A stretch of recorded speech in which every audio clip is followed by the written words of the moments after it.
This is INCRadio, DCEM 954, the voice of truth, the official radio station of the Church of Christ or Iglesia ni Cristo.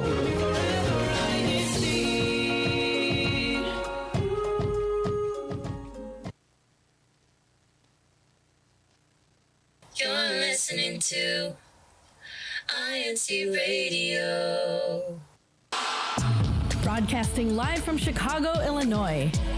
DZEM 954 AM station.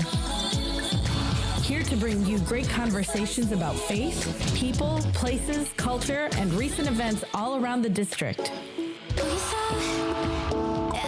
Join us on YouTube at INCRadio.org. Hello, Northern Midwest and the rest of the world. It's time to get this show started.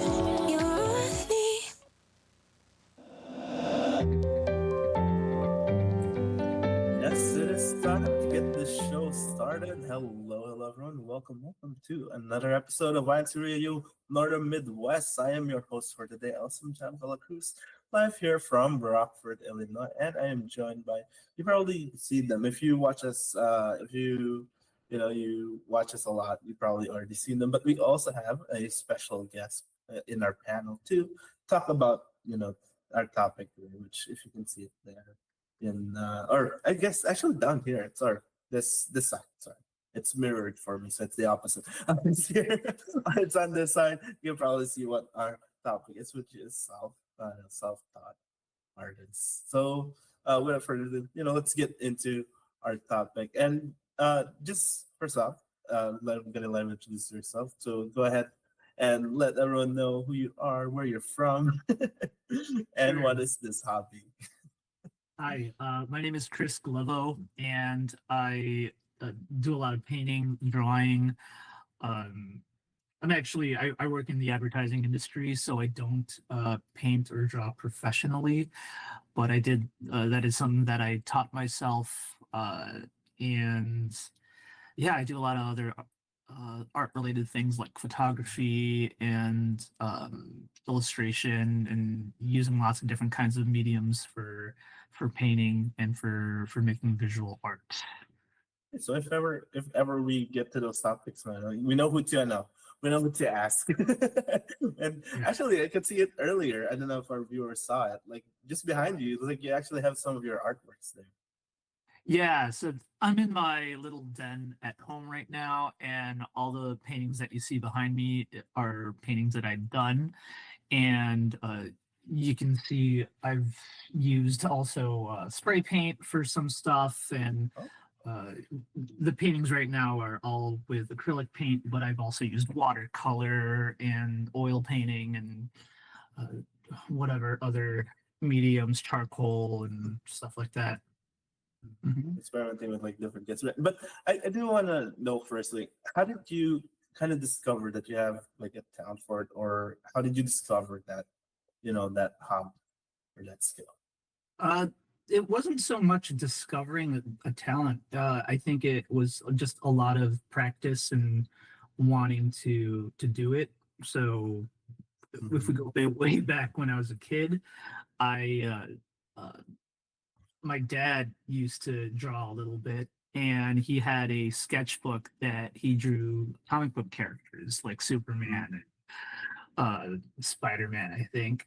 And I thought that was really cool. I was probably like 7 years old, and when I saw that, and so that got me to start drawing. And I think a lot of kids, like they draw around that age, and but I just kept going. I didn't stop. It was just something that was really fun, and I really enjoyed doing it. I didn't pick up sports so much, so art was kind of the thing that I picked up on.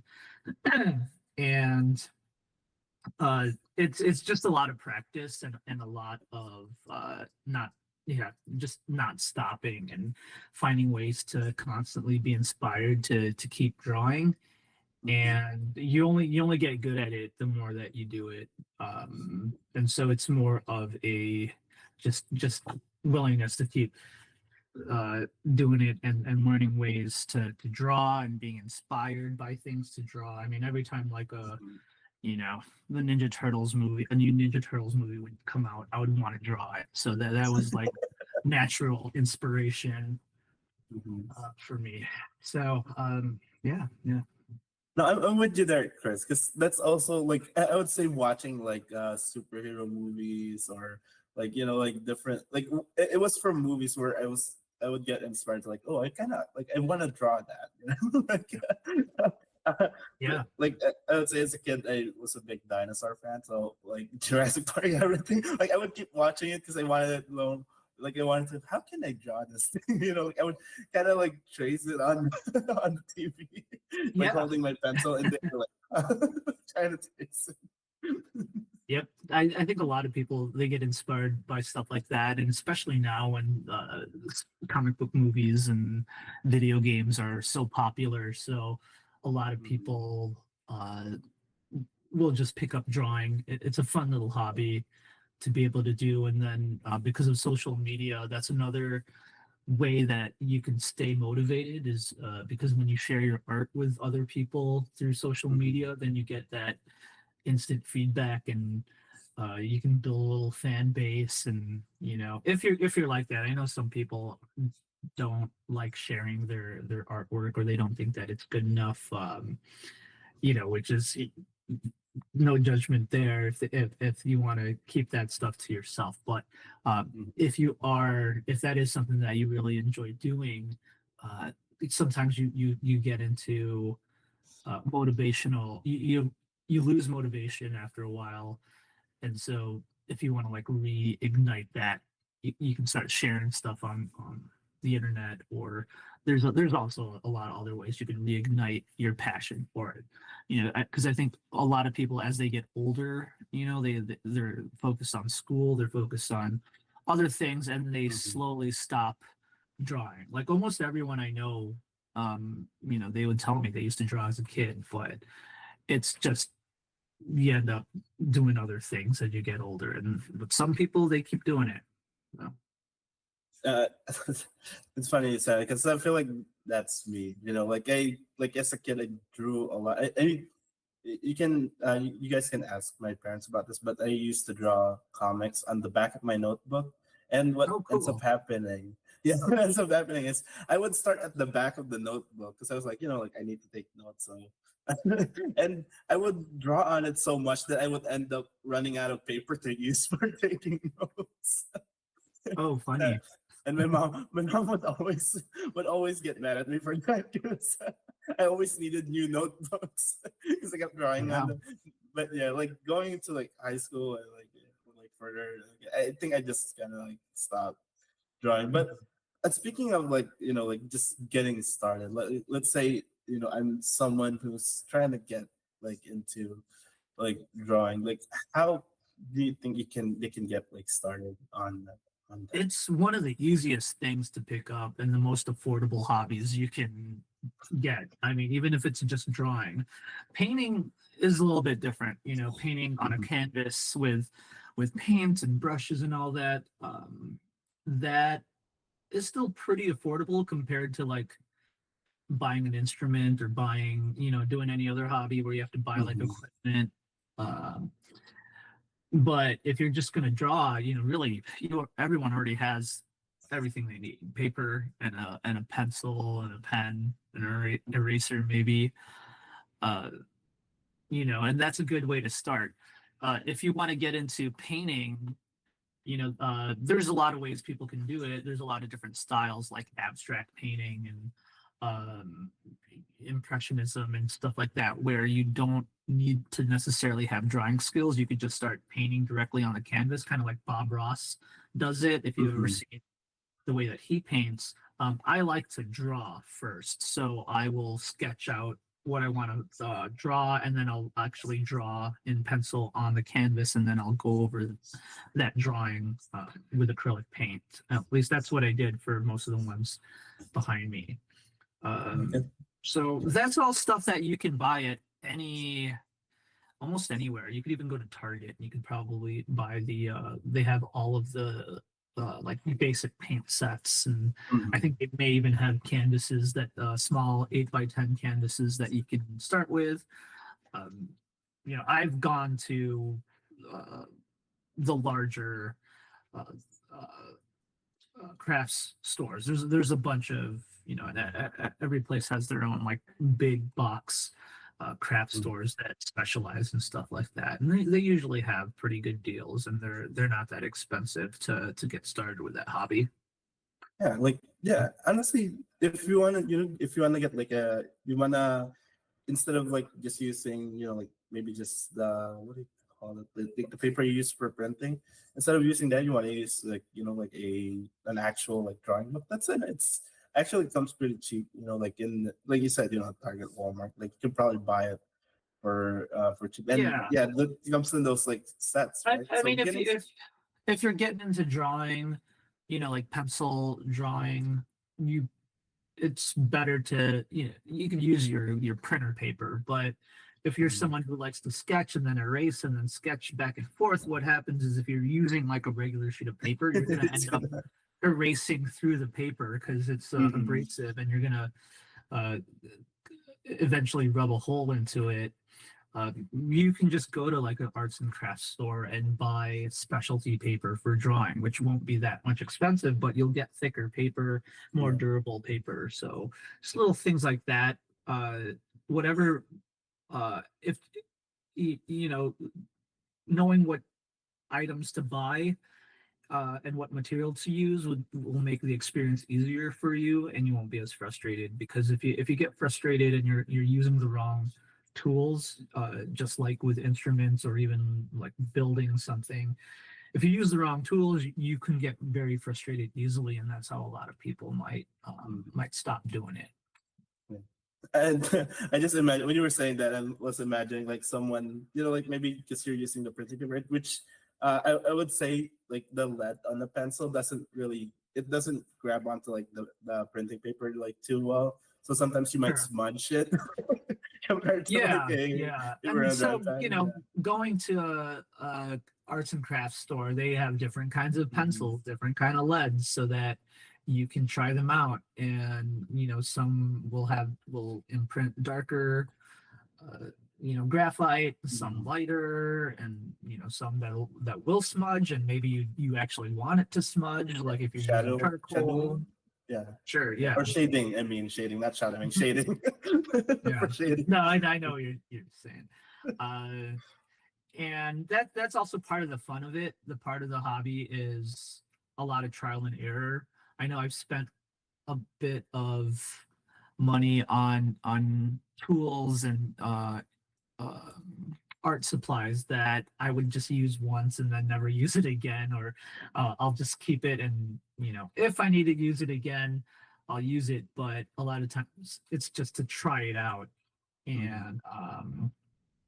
And I know that could get expensive. It's also nice to have this kind of hobby that you can do with friends, and if they have uh, I know I've gotten the chance to try different mediums like paint markers, and even like when I was getting into spray painting, a lot of that was because I hung around with friends who had done it first, and so I was able to try out uh, their art supplies, and I was like, oh, I really like this. So I started using it, and that's one of the ways that I discovered how to use like a different art technique or art medium.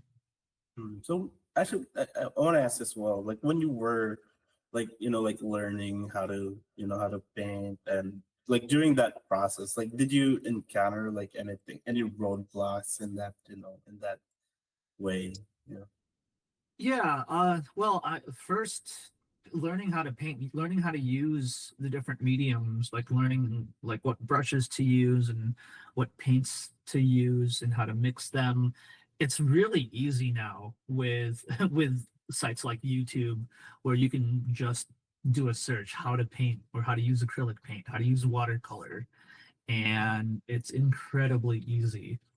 So whatever artist blocks that I would have would just be, just not being inspired by something, or being very busy, like with my day job or other obligations, and and not being able to find the time to dedicate to to doing that art, which is that's something that the last year or so I've been very focused on my other obligations. I haven't been able to do a lot of painting and a lot of drawing, but that is something that I do want to get back to, and it's always a lot of fun. So Mhm. yeah, I've had that's yeah. I wanted to ask, 'cause this is like for me, I draw as well, but sometimes I feel like I get like I would start drawing and then I'd feel uninspired to continue it. Like, how do you Mhm. like have you encountered that, and like how do you overcome that kind of like feeling? Yeah. Again, it is a lot of practice. I mean, no one is going to be a great artist. Just like with athletes, you kind of have to really love doing it and doing it to the point where you do feel like you're grinding, like you have to really work at it, and Hmm. be really bad at it. And if you're okay with the slow progression, then you'll get there. Um, you can also take shortcuts, and and you can do the technique where you can, like, if you're having struggle trying to get like a pose, you can find a pose online, and not necessarily trace it, but that could Just always for help if that's the problem. um what was I gonna get at? But yeah, if it just takes a lot of doing it regularly. Like if you can do it regularly, like with any hobby, with any, like if you play sports, if you only do it, like if you only play basketball like once a year, you're not going to be that good. uh so it Mhm. is something that you kind of have to maintain, if you want to keep it up. Mm. It's funny you brought up like the trying to get like the like when you're drawing people, especially trying to get the poses right. I feel like I was like did something that I didn't know. Like I guess this was again this was before the internet. I didn't know that you can just or you have to have like a reference at least that you can keep looking at Yeah. just to get the poster. I would try to draw it from memory, which I thought I was just bad at drawing, but like I realized, oh, I needed like when I'm drawing, like let's say a specific pose, I needed to look at a reference to get it right. That's- Yeah. Yeah, mm, that's I tried doing that a lot when I was younger, was drawing from memory, and that will lead to frustration. It won't turn out the way that you want it to. And again, the internet is great because you can, whatever it is that you're looking for a reference, if you want to draw a person, it's so easy to just Google search whoever it is that, like a celebrity or something, you want to draw a picture of them. There'll be a billion photos that you can use as a reference. mhm, Yeah, it does take a lot of practice. I think drawing faces, like people, like if you want to draw a portrait of someone, that's one of the most difficult things. That takes a lot of practice because it's never gonna look the way that that you want, unless that's a skill mhm. Oh, I think to we be like, okay, that looks like that person. mhm. Then, just lastly before we close up, I do want to ask you, just in case there's like any aspiring artists there in our like live chat, is there any Mhm. advice that you would want to give to them? Sure. If you're thinking about doing it, just try and do it. It's one of the most uh, inexpensive hobbies that you can do. At least drawing. Like start there. And I know people that go straight to painting because they just want to get in and start playing with the brushes and the mixing of the paint. And that's also very affordable, very easy to do. And if you're doing start with acrylic paint because that's the cleanest. It's not toxic or hazard like oil painting can be. Try it and see how you feel. And you don't have to share the work, but I can guarantee that my experience has always been positive, that if you share your work with people, share it online, you'll get a lot of encouragement and people wanting to see more of it, and you never know, that could be something that you end up um, turning into like a side hustle. I know a lot of people have come up to me to do commissions. They want me to draw a significant other for their birthday, or for like a holiday gift or something like that. That's always been just a nice thing to be able to do on the side, for some extra cash. And then I use that money to buy more supplies. So now, I'm not having to really spend too much of my own money. I'm just using my time to make art, sell it, and then I could use that to buy additional supplies. The really successful artists, the ones who could quit their full-time jobs and make that live off of it, a profession. Those are the ones that have become completely obsessed with art, and they love it, and they're doing it all the time, where they have this, I wouldn't say addiction or compulsion, that's too harsh of a word, but they're always drawing, they're always practicing, they're doing a bunch of stuff that you're never even going to see, and they fill up stacks and stacks of paper, of notebooks with sketches and illustrations, and those are the kinds of people that really make it, and they can be a professional level. But if you're not there, if you just want a hobby, just something to do nights and weekends that's fun, that could ultimately be a gift for someone, I highly recommend trying it out.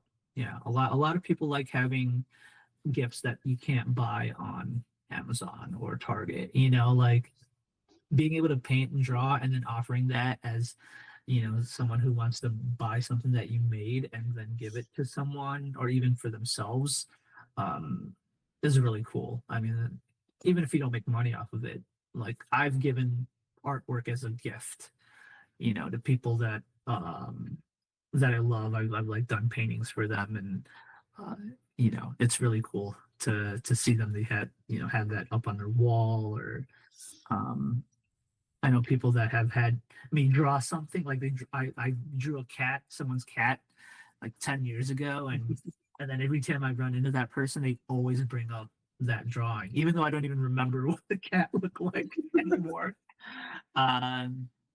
There's a special connection when you can make handmade stuff, artwork, and and you give it to somebody else. That, again, that's another like motivator to keep going. I definitely hope that motivated, like our aspiring artists there in our life. And again, thank you for like sharing your knowledge with us, with like being a self-taught artist. And speaking of self-study, we do have our CSD department share with us, like one, or teach us how to sign that word self-study. So let's find out. Let's find out from this is your sign, how we can sign the word self-study.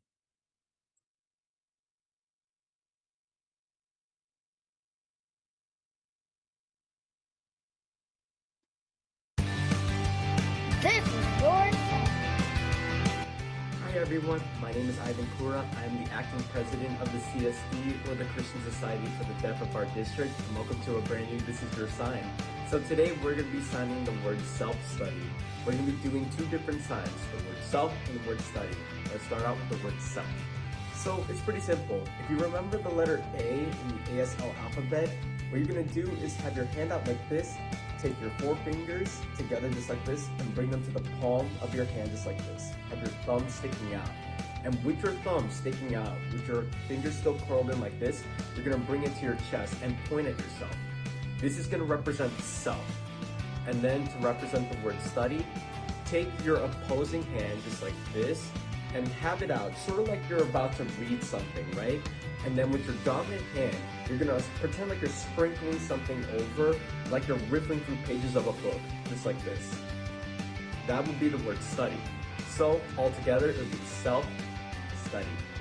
Again, self-study. Thank you so much for joining us. And this week, this is your sign, and we'll see you again next time. Thank you. This is your sign.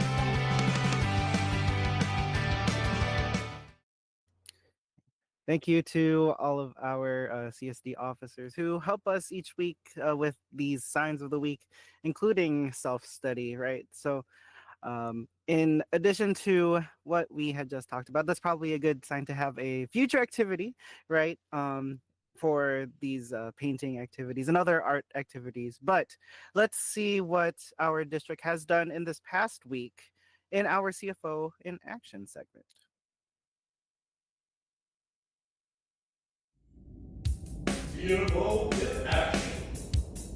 All right.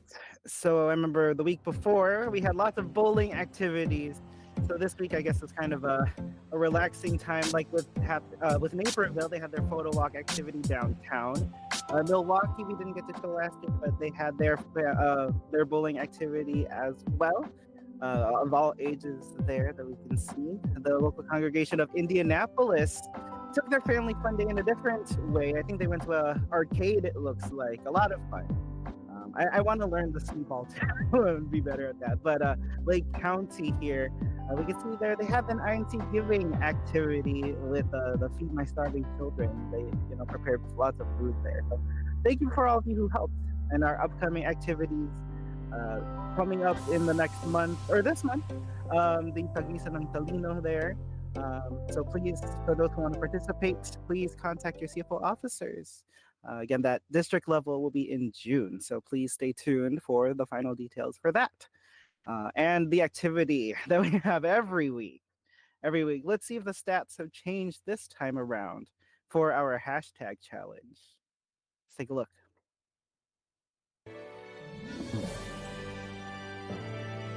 Okay. We can't do the sound effects right now, so It's like we're stepping in every week. All right, honorable mentions. We have there Mario Oca, Lester No Fuente, Dom Lindador Salazar, Rina Bedia. Congratulations. Fourth place goes to Chicago with Ivy Salud there in Bloomingdale taking individual fourth place. Congratulations. Third place will go to Rockford with Rachel and Weiser taking the individual third place spot. Second place will go to Chesterton this time around with Elsavella Cruz, familiar name, taking second. And first place this time will go back to Bloomingdale, Illinois. Bel Romero taking the individual first place spot. So congratulations to all of you who tuned in, not just those who we've mentioned as the individual winners, but to all of you who tune in every week and comment there in our YouTube live chat. I see many of you sharing your hobbies and your interests with us as well. Again, if you'd like to have one of those as a future topic on the INCRadio broadcast, please don't hesitate to ask any of us here on the panel. So with that, we would like to give our greetings, our final shout outs quickly though. Chris, did you have anyone you would like to say hi to? I saw some family support there in the live chat earlier, but anyone else you would like to say hi to? Yeah, of course. My mom and dad out in California, and then my brothers, Chad, Jody, their wives, Kim and Ro, and my nephew, James. Hey guys, miss you guys. Hope to see you guys again soon. Awesome. We love that support from not only family, but everyone who watches our program. We would like to give our special thanks as well to our district in the District of Great Lakes, the Assistant District Minister, Brother Art Agag, and our District Minister, Brother Elmer Sarmiento. We saw you in the live chat as well. So thank you for tuning in and supporting our program. Special thanks as well to our station manager of INCRadio, Brother Wally Taray, CEBSI President CFO Coordinator, Brother Angelo Aranyo Manalo, and our Executive Minister, Brother Eduardo V. Manalo. Thank you so much for allowing us to have this platform to share the activities of the Great Lakes District and to share our hobbies and interests with all of you as well. Don't forget to stay here for our broadcast. We're not going to change time. I know many of you in the U.S. are watching here because of daylight savings time, but the time will not change. So it'll be at 4 p.m. Central still, 5 p.m. Eastern. So make sure to come back next week and see what topic we have in store for all of you. Don't forget to stay phenomenal with whatever hobby you're going to pursue. We will see you again next week. Take care, everyone. Bye.